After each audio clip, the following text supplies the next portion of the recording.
Chapter 6 A Terrible Loss. Can we land here? Julia asked. It's getting dark. Alright, we probably lost them anyway, Job answered. Drake's dragon started descending while the rest still maintained in the sky. You coming? Drake asked. How did you do that? Job asked. Do what? You didn't even give him a signal. Do I have to? Drake asked with a smile. Actually, yes, but... As Drake already landed, Job commanded everyone else to land as well. Alright, let's set up camp here, Job said the moment they all put their feet on the ground. Job, where are we? Drake asked. This is the other part of the forest. The forest is split into two parts, separated by a river. I see. Everyone helped set up camp. When they were done setting up, they all went to sleep. The next day, Julia was the first to wake up. She exited her tent and walked towards Pegasus. I haven't given you a name yet, she said to Pegasus. I've been thinking and I came up with something. I hope you like it.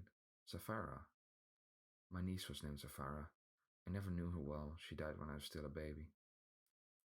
I'm sorry to hear that. Drake startled Julia a bit as he exited his tent as well. Oh, my bad. Didn't mean to startle you. Hi, Drake. Oh, don't worry about it.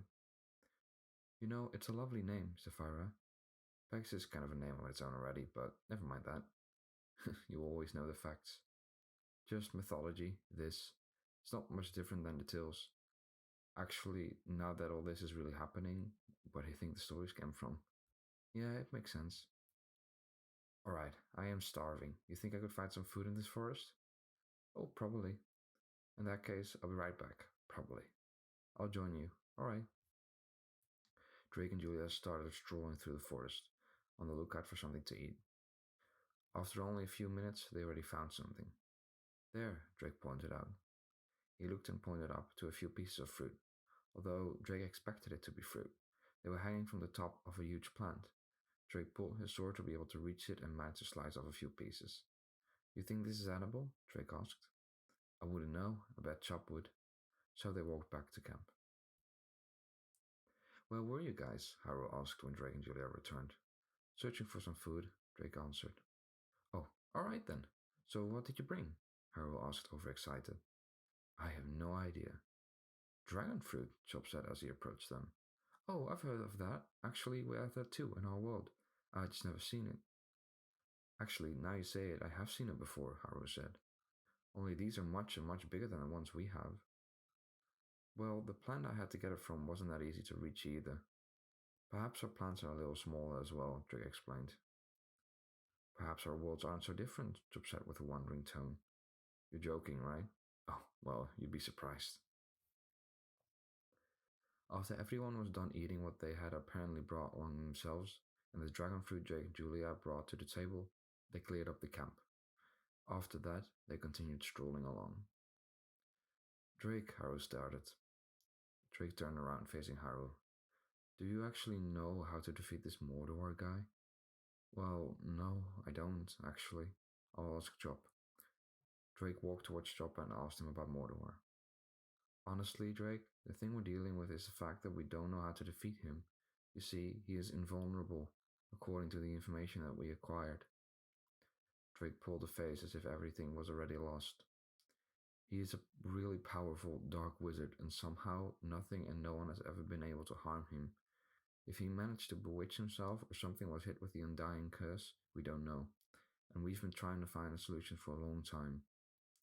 It's really possible to become unable to die? Drake asked. It shouldn't be. I know no way, unless... Unless what? Unless the gods are involved.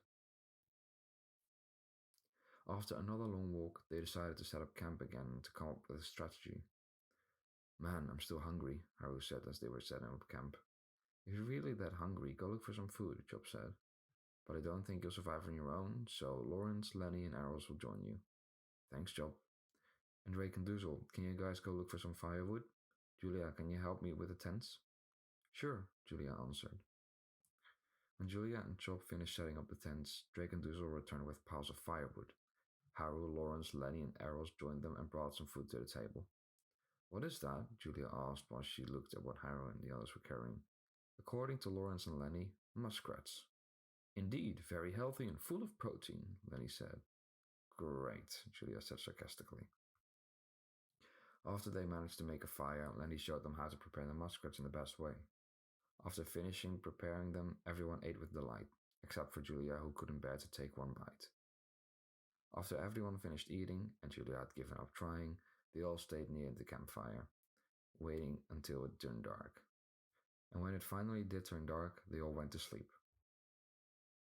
At that moment, kilometers away. What? A person with a dark voice said.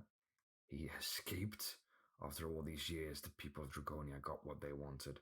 My plan was to rid them of their newfound hope right away, and you let them escape? The man who spoke was tall, wearing a black cloak. His hair was colored brown and his pupils dark red. Sorry, Lord. I'm so sorry, a lisping and stuttering man said. He was scared and looked extremely shabby. A simple 13-year-old boy slipped through your hands? But he had the dwarves with him and an elf. It doesn't matter. Even if they had a dragon, you lost them. The tall man was furious. Well, actually, the stuttering man had more trouble saying his next words. Speak! They did have a dragon. What? Who? He now seemed even more furious. The boy. He seemed a bit shocked. He looked in front of him and didn't speak for a while. That's impossible. I am the only dragon rider alive. But he lives. The tall man gave the other man another murderous look. I'm sorry, Lord. It won't happen again. No, it won't. It will never happen again. The tall man reached for a black sword that was placed against the wall. It didn't seem to be made of normal metal. No, no, please. Sleep tight. But no, Mordor, no. But the man was silenced the moment he got impaled by Mordor's sword. The man dropped dead, and Mordor watched in disgust. The next morning, back at the camp, everyone got up early. They went on after clearing the camp. Chop, I have a question, Drake said. Go ahead, Chop answered. Why are we traveling to a random location every day? Where are we heading? Come on, Drake, you do know they're hunting us, right? Especially you. I know, but what if they find me? What happens? Not much good, I can tell you that. Listen, according to the prophecy, only you can stop Mordor, and he knows that. And he will do everything to get his hands on you, and until you are out of commission. Drake sighed.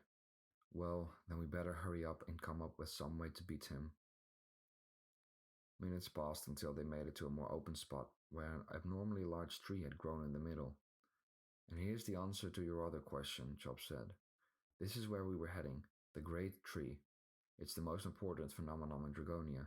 They say it's the home of... What is that? Hera interrupted. What is what? Chop asked. That! From behind the shrubs and trees, a large creature approached them slowly. As it became more visible, it turned out to be a large white wolf. It was a lot bigger than the average wolf Drake had ever seen. Everyone recoiled a bit when they saw it approaching, but they weren't very afraid. A few birds were seated on the wolf's back. Small animals like squirrels and rabbits hopped along beside him. The way the animals stayed so close to the wolf calmed everyone a bit. It didn't try to harm them in any way, only looked at them while coming closer. I can't believe it, Chop said flabbergasted. The legend is true. I thought it normally never showed itself to others. The wolf stopped as he stood in front of Drake. The beast looked down on Drake. That's how big it was. You're very special, Drake, you know that. Yeah, I think I do. Drake said those words in an unhappy way. Drake never wanted to be the person he is in Dragonia. The king of the forest gracefully stared at Drake. Everyone was staring at the graceful king. The wolf lowered his head and Drake put his hand on it, just like he did with his dragon. A marvel took place that day, but it did not last long. They were unaware of the danger they were in at that time. The moment was interrupted by several nets attached to arrows flying over their heads. The nets managed to trap the beast. No! Chop shouted. Everyone recoiled and grouped up. Drake separated from the king and joined the others. All the little animals took their distance, fled in fear. The wolf roared and tried to get away. He kept moving around but was trapped by the followers of Mordor who came running from behind the bushes and were pushing the nets to the ground. Go! We've got this! Go! Drake, Haru, and Julia quickly climbed on their mounts. They didn't really want to leave, but all three animals flew up anyway. Before they fled the scene, They saw one of Mordor's followers holding a spear. To their regret, the king of the forest was killed. They saw the dwarves and arrows attack the followers, but couldn't see what followed after as they lost sight of the silhouette. The dragon, hippogriff, and Pegasus dodged the trees until they found an opening, and they flew up until they were able to see the entirety of the forest. When they looked behind, they saw the great tree, on fire. Dragonia's most important possession was engulfed in flames, and the forest was lost, just like all hope. All they had now was Drake.